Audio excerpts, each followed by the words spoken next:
Welcome to Crisis in Perception, where we examine the systems shaping our world.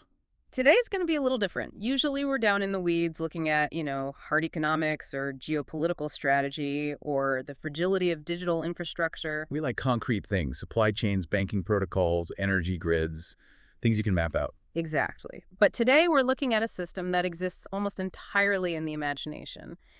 Yet I would argue it has the structural weight of a religion and the adaptability of a biological virus. We're talking about the superhero. But specifically, we're looking at the superhero through the lens of Grant Morrison's seminal book, Supergods. And I want to be clear right off the bat. This isn't a movie review show. No, absolutely not. And the first thing we have to do is just strip away the idea that this is about comic books or movie franchises or even box office receipts. That's all surface level. It is. If you view this material as just entertainment commentary, you're missing the signal. We're here to analyze a piece of functional cultural infrastructure. Right. Morrison's argument, and I think the argument of this deep dive, is that these characters aren't just ink on paper or pixels on a screen. They are. They're functional components of our collective consciousness. They are a system. A system that processes trauma, a system that encodes national identity, and perhaps most importantly, a system designed to survive the very things that threaten to wipe us out. To really understand the stakes here, we have to start with the core conflict that Morrison identifies right at the beginning of the text. And it isn't Batman versus the Joker. No. It isn't the X-Men versus Magneto. It is the atom bomb versus the Superman. This is the foundational tension. And to get it, you really have to look at the context where Morrison was writing and living. This isn't an American perspective, growing up in the cornfields of Kansas or the streets of Metropolis. No, this is Cold War Scotland. Exactly. Morrison grew up in Glasgow, Scotland, during the absolute height of the Cold War, and specifically near a place called RNAD Coalport. Which, for those who might not know their British military geography, that was the home of the UK's nuclear submarine force. The Polaris submarines, yes. So you have this sensitive, imaginative child growing up literally in the shadow of the apocalypse. It's not an abstract threat for him. You could probably feel it in the air. He describes the bomb not just as a weapon, but as a rain-coated lodger. I've always found that image just incredibly haunting. A rain-coated lodger. Yeah. A grim gray presence that was just living in the house with you, liable to go off at any minute and end everything. The bomb represented the ultimate idea of destruction. It was the idea of the end. It's hard for us to recapture that specific frequency of fear now. I mean, we have our own fears, climate change, pandemics, AI alignment, you name it. Of course.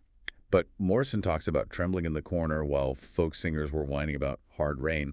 The atmosphere was one of total, inevitable extinction. It wasn't if, it was when. And this is where the system kicks in. Right into this atmosphere of absolute doom, American comics arrive. And the delivery mechanism it's just fascinating. They come over as ballast. Literal trash. Just stuff used to weigh down ships. Yes, literally. Yeah. They're used to weigh down the ships, bringing U.S. service personnel and missiles across the Atlantic. The irony is just staggering. So the same ships bringing the weapons of the apocalypse? Who are also bringing the antidote. They carried the superhero. And Morrison makes this incredible point. The superheroes laughed at the bomb. They laughed at it. They did. In the comics, the bomb wasn't the end. Superman could walk on the sun. The Hulk was, created by a gamma bomb, not destroyed by it. Morrison realized that while the bomb was an idea, Superman was a better idea. A faster, stronger, better idea. Precisely. If the bomb is the idea of invulnerability to survival, meaning nothing survives it, then Superman is the idea of invulnerability to deconstruction. He's designed to survive. And this is our mission statement for this deep dive. It is. We aren't reviewing stories. We are mapping how this idea system adapts to geopolitical shocks, economic incentives, and generational trauma, all to stabilize the collective consciousness. So let's identify the system properly. Morrison calls them supergods, obviously, but he also uses other terms like fictional organisms. Yes, and that's a key distinction. He treats them as living ideas. A superhero isn't a static character like, say, Captain Ahab or Hamlet. Right. Hamlet does the same thing every time you read the play. He dithers, he stabs Polonius, he dies, he's trapped in the text. He's fixed. But a superhero is a meme in the original Dawkins sense. It's a unit of cultural transmission that simulates biological adaptation. They evolve. The Batman of 1939 is almost unrecognizable from the Batman of 1966 or the Batman of 1986. They have to evolve. To survive, they have to mutate. They serve as a kind of cultural immune system. Each generation repaints these totems to address their specific current anxieties. So if the anxiety is street crime, Batman fights muggers. Right. If the anxiety is nuclear war, Superman fights warmongers. If the anxiety is government overreach, Captain America ends up fighting the president. The totem gets repainted for the moment. And Morrison frames this as a bridge, correct? Yeah. Filling a kind of spiritual gap. A structural bridge, yes. Yeah. We live in a secular, scientific, rational culture.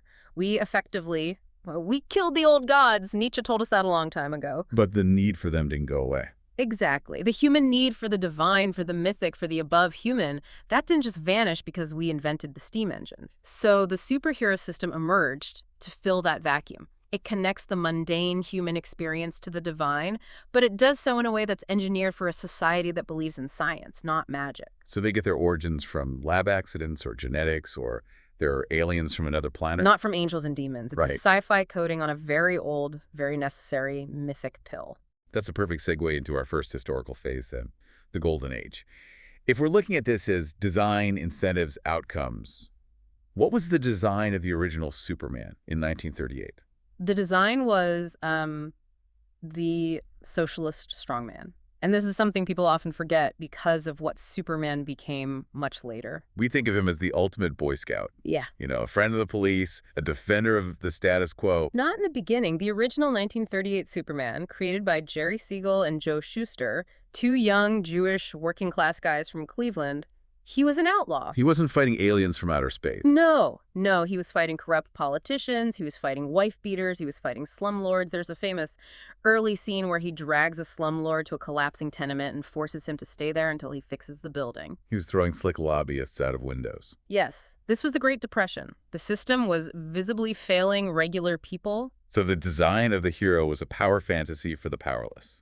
A guy who could physically force the system to be fair. That's it, exactly.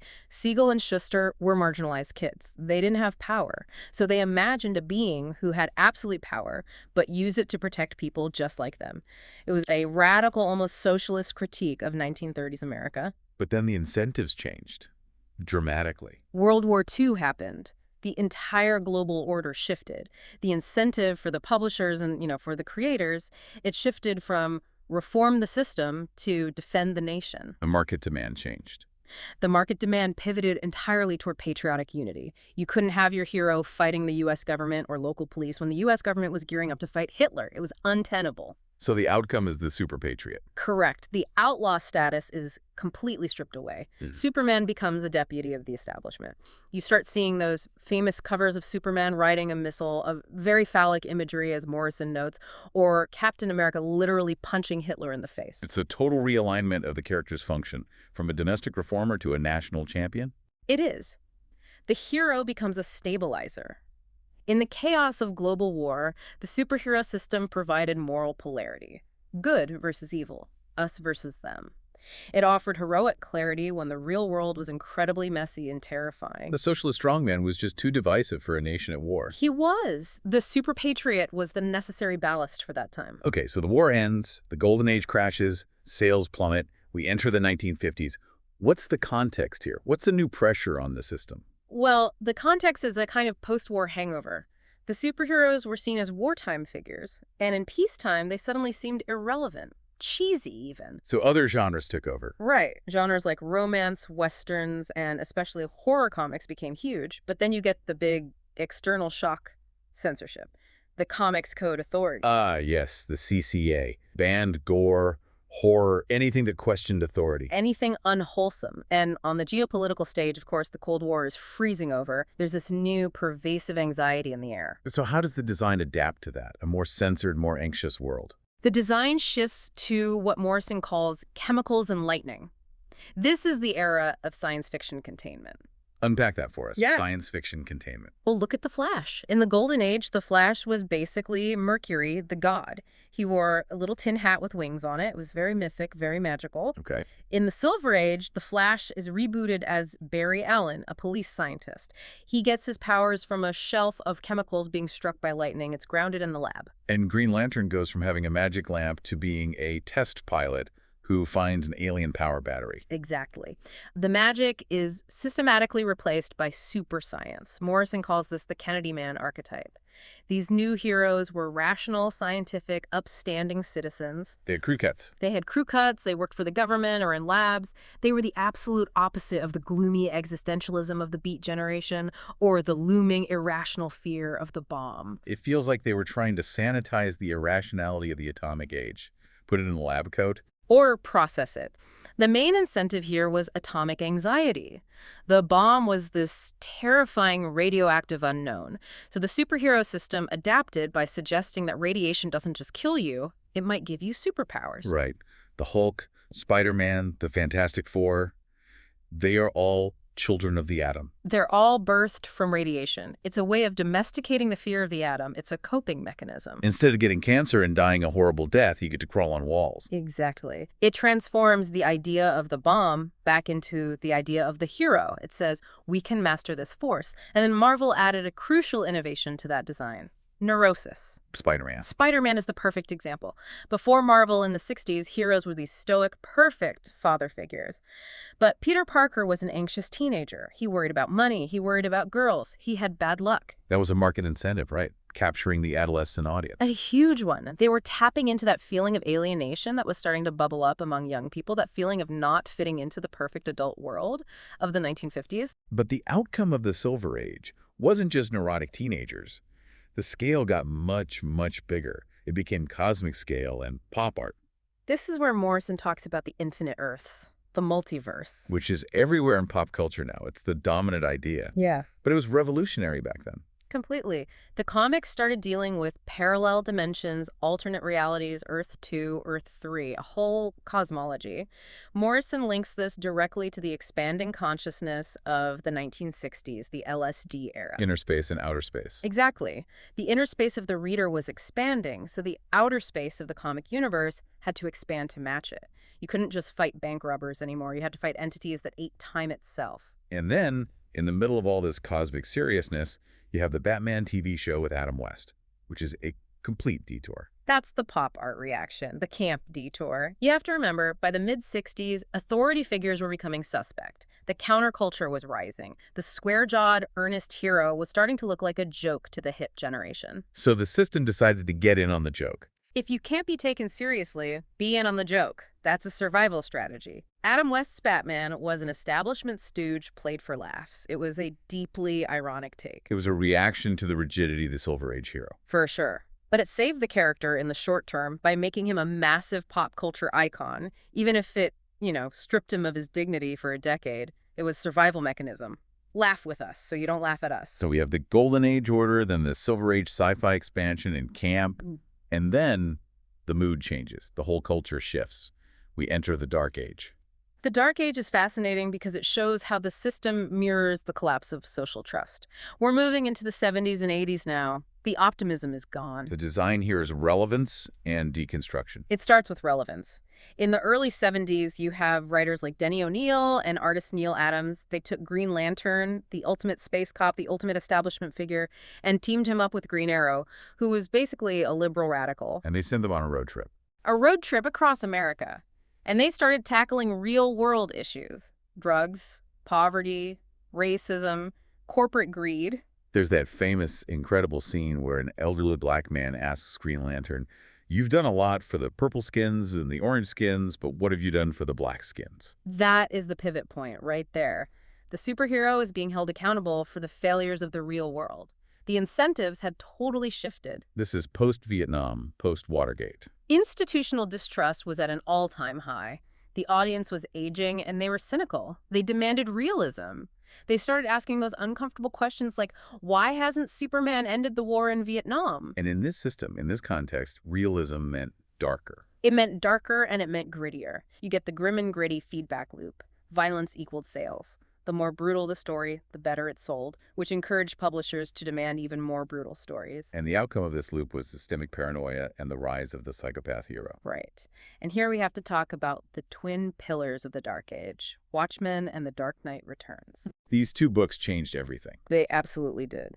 The Dark Knight Returns by Frank Miller reimagined Batman not as a deputy of the law, but as a borderline fascist brute who has to take control because the government is impotent and society is collapsing. He breaks bones. He bleeds. He's old and angry. He's furious.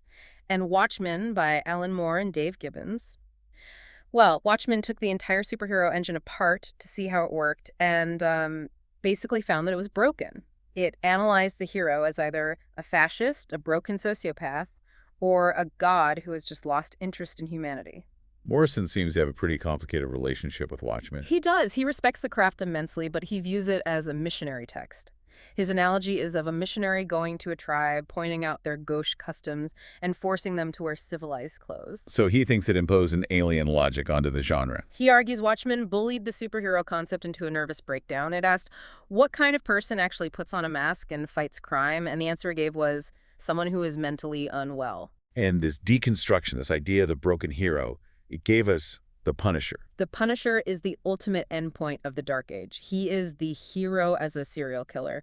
The Punisher doesn't arrest people, he murders them. Point blank. And he became one of the most popular characters of the era. Which tells you everything you need to know about the idea that society needed at that moment. The legal system was viewed as a failure, so the better idea became the guy who bypasses the legal system entirely with a machine gun. It's a bleak outcomes phase. Moral ambiguity is the new normal. It is.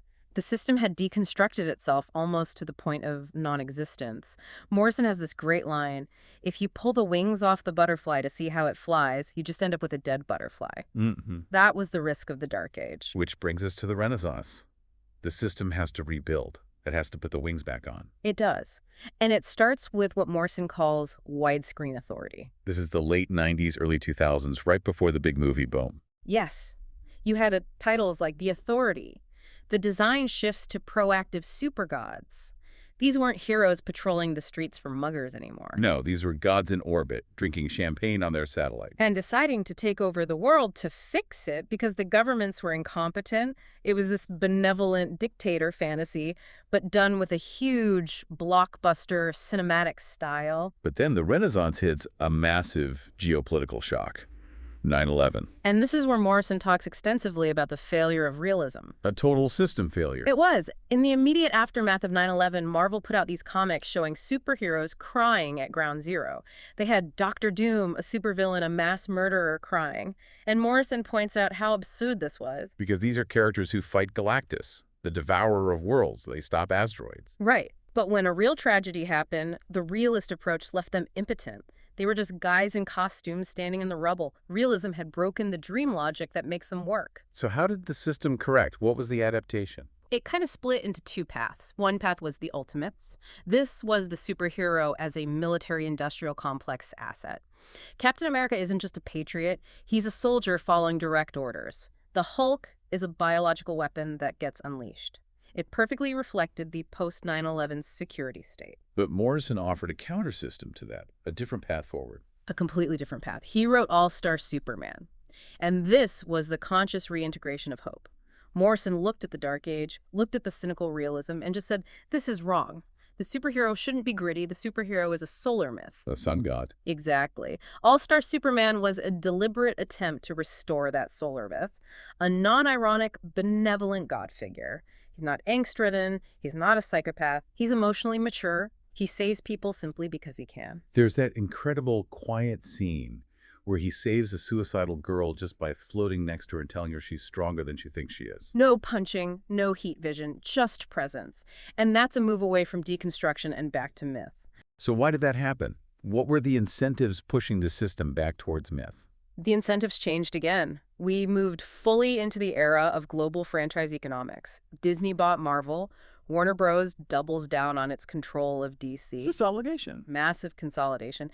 The outcome here is the reintegration of hope, but within a corporate mythology. These characters are now global IP worth billions. They have to be mythic to serve a global four-quadrant audience. You can't sell a niche, deconstructed, nihilistic hero to a global mass market as easily as you can sell a shining avatar of hope.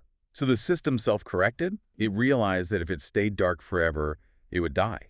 It wouldn't be profitable. It realized that people don't go to the superhero for reality. We have plenty of reality on the 24-hour news cycle. They go to the superhero for the better idea. This brings us to the persistence analysis. Why does this system work so well? Why are we still telling stories about a guy in a red cape almost 100 years later? Morrison leans really heavily on the meme concept here. Superheroes behave like viruses or genes. They have one imperative: survive.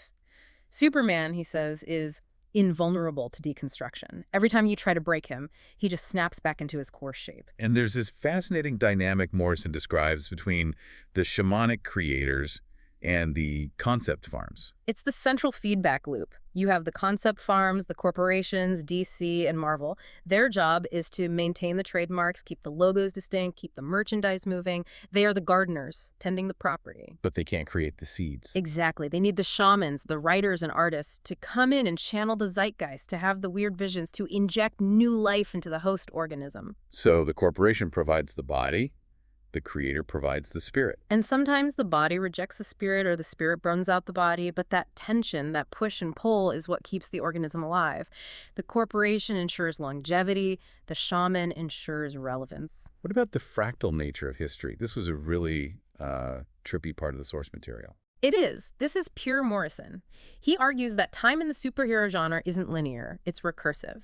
He identifies a cycle that repeats itself roughly every 20 years, and he even links it to solar magnetic cycles. The punk versus hippie cycle. Right. You have a punk phase, which is all about energy, aggression, chaos, short hair, cynicism. That's the golden age beginnings, and the dark age of the 80s. And then the polarity flips. It flips to a hippie phase, which is about peace, structure, long hair, consciousness expansion, psychedelia. That's the silver age of the 60s, and the sort of mythic expansion of the 2000s. So the system breathes in and out, chaos and order. It oscillates. When the culture gets too chaotic and cynical, we crave structure and hope, the hippie silver phase. When that structure gets too oppressive or boring, we crave chaos and rebellion, the punk dark phase. The superhero just adapts to the cultural weather. Let's connect this to the bigger picture then, interconnection. Morrison makes a really big claim about consciousness models. This is the idea of the genre as a map of inner space. He suggests that the 2D universe of the comic book page actually allows us to simulate fifth-dimensional concepts. Like time travel and alternate realities. Exactly. Think about reading a comic page. You can see panel 1, which is the past, panel 3, which is the present, and panel 6, which is the future, all at the same time on the same page. Your eye can move back and forth instantly. You're outside of time looking down on it. You're a 4D being observing a 3D timeline on a 2D surface. Morrison argues this prepares the human mind for a digital or virtual existence where we're increasingly detached from linear physical time. That's wild. So reading X-Men is actually training your brain for the internet age. In a sense, yes. It accustoms you to the idea of multiple simultaneous continuities of non-linear information. The internet is a perpetual nowness where 1990 and 2024 exist on the same screen. The comic book reader is native to that kind of environment. We also touched on media consolidation earlier. And this is the core economic layer. The shift from disposable newsprint, literally trash that arrived as ballast in ships, to high-value corporate IP mirrors the shift of the entire Western economy. From manufacturing to information. We went from an industrial economy, making physical things, to an information economy, managing ideas. Superman is no longer a disposable pamphlet. He is a high-value asset in the information economy, like a patent or a piece of software. And we can't ignore the war and myth connection. It seems to be there from the very beginning. It's explicit. The genre arrived in Scotland via the military-industrial complex. It was used to process the trauma of WWII. It was used to process the anxiety of the Cold War. It was used to process the shock of 9/11. It is perhaps the primary mythological engine our culture uses for processing war trauma. It lets us simulate war without the real-world casualties. Okay, let's bring all this home to the crisis in perception. After this whole deep dive, what are we missing? What is the crisis here? The crisis is the misperception that this is trivial, that superheroes are just adolescent power fantasies or, cynical corporate products. Which, when you look at the box office numbers and the marketing, it's easy to be cynical. It's easy to see it as just content. It is. It's very easy. But if you strip away that layer of cynicism, you see the structural layer underneath, and that is, myth is an institutional stabilizer. Morrison argues that the superhero system functions as a secular religion. A religion without a church. Exactly. Think about the existential risks we face. The bomb, environmental collapse, AI. Our traditional institutions, like the church and the state, have largely failed to provide a convincing narrative of how we survive these things. They offer doom or dogma. Right. The politician says, vote for me or the other guy destroys the country. The priest says, pray for the end is nigh. But the superhero offers a What? different kind of story. A better idea. The superhero provides a framework for ethics, for hope, and for coping with these massive, overwhelming threats. The crisis is the failure to recognize that we are, as Morrison says, living in the stories we tell ourselves. So if we tell ourselves the story of Watchmen, that all heroes are fascists and humanity is ultimately doomed, we start to manifest that reality. Precisely. The system failure analysis shows us that the realist critique, trying to apply the laws of physics and logic to what is fundamentally a dream system, it just breaks the system. It deprives the culture of the immune response it needs to function. So we need the dream. We need the idea of the invulnerable, benevolent protector to mentally survive our own technological destructive capacity. The crisis, then, is thinking we're too smart for heroes. Yes. The crisis is deconstructing the lifeboat while the ship is sinking because you want to see how the wood was put together. You end up with a very clever analysis in a drowned culture. Wow. Okay, that is a lot to process. It really changes how you look at a movie poster on the side of a bus. It's not just marketing, it's a totem. It's a signal that the cultural immune system is still working. It's still generating antibodies to despair. So if there's one takeaway for the listener from all this, what should it be? I think it's to pay attention to the myths you consume. They aren't neutral. They are actively programming your expectations for the future. If you only consume deconstruction and cynicism, you lose the ability to construct. And right now, more than ever, we need to preserve and engage with the better idea. And I think that's where we leave it. A massive thank you to Grant Morrison's Supergods for guiding us through the multiverse today. A truly mind-expanding text. This project is free and publicly accessible. If you'd like to support the time, tools, and research behind Crisis and Perception, you can become a supporter on Patreon. For a shorter visual overview of this topic, see the mini explainer linked in the description. If you enjoy this kind of systems-level analysis, please like, subscribe, and comment with books or topics you'd like us to explore next.